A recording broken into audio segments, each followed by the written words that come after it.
আজকে আমরা একটি মাদারবোর্ড আমি ঠিক করতেছি। এটি হচ্ছে ল্যাপটপ মাদারবোর্ড। আসলে এই ল্যাপটপ যে মাদারবোর্ডগুলো আছে, তো এই মাদারবোর্ডের ম্যাক্সিমাম কিন্তু রেজিস্টরগুলো প্রবলেম হয়। তো এরই প্রেক্ষাপটে আমি একটি এখানে রেজিস্টর খুলে পেস্ট দিয়ে রাখছি, এটি চেঞ্জ করে দিব। তো এই দুই পিনে লাগবে, আর এটা হচ্ছে পেস্ট, এটা হচ্ছে রেজিস্টর। তো প্রথমত হচ্ছে আমরা যে এই ল্যাপটপের প্রবলেম ছিল, এই ল্যাপটপের হচ্ছে আমি এখানে ডায়াগ্রাম ডাউনলোড করেছি। তো এটি হচ্ছে ডায়াগ্রাম, আমাদের দুইটা ডিসপ্লে লাগে কাজ করতে গেলে।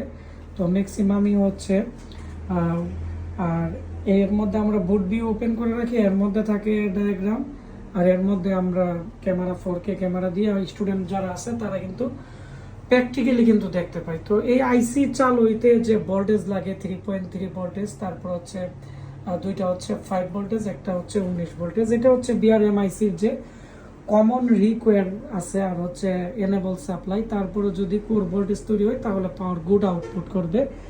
তো যেহেতু এখানে এই আইসির মডেল নাম্বার হচ্ছে দেখতে পাচ্ছেন ম্যাক্সিয়াম কোম্পানির কিন্তু আইসি 87966।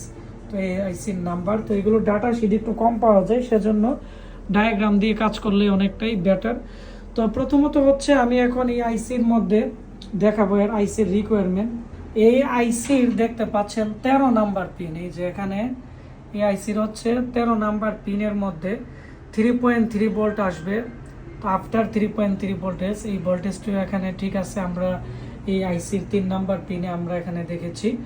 তারপর হচ্ছে এই আইসির 31 এবং এখানে 23 নাম্বার পিনেও কিন্তু এখানে দেখতে পাচ্ছেন 5 ভোল্টেজ থাকবে। এই যে এখানে 5 ভোল্টেজ একটি রেজিস্টরের মাধ্যমে ঢুকবে, আর একটি সরাসরি ঢুকবে। তো এই আইসির বিসিসি এবং বিডিডি ভোল্টেজ, তো এই ভোল্টেজও কিন্তু আমরা এই পিনের মধ্যে ঠিক পাইছি। তারপরে হচ্ছে এই আইসির আমি এখন আপনাদের দেখাবো যে আইসির নিচে, আমি একটু উপরে তুলতেছি। তো এই আইসির নিচে একটা উপরের দিকে আমি দেখাচ্ছি। তো এই আইসির যে উপরের পাশে আছে, তো 9 নাম্বার পিন আছে, এখানে RT1 লেখা আছে। তো এখানে 130 কিলো ওহমসের রেজিস্টর আছে। আমরা আরেকটু উপরের দিকে যাব, উপরের দিকে, হ্যাঁ। তো এটি হচ্ছে ডিসি ইন, মানে এটি হচ্ছে সিএলআর এর যে 19 ভোল্টেজ আছে, এক একটা ডায়াগ্রামে এক একটা ভাষা থাকে। এখানতে 19 ভোল্টেজ দেখতে পাচ্ছেন, এই পাশে ক্যাপাসিটার আছে। তো এগুলো ফিল্টার করে দিছে সব, আর এইদিকে যখন 19 ইনপুট হয়েছে, তো এখানে 130 কিলো ওহমসের রেজিস্টর দিয়ে সে আউটপুট করবে 19 ভোল্টেজ, কিন্তু আমরা এখানে পাচ্ছি 1.8 ভোল্টেজ। আর তার যে এনেবল ভোল্টেজ আছে, আমি এনেবল পিন এখন দেখাচ্ছি।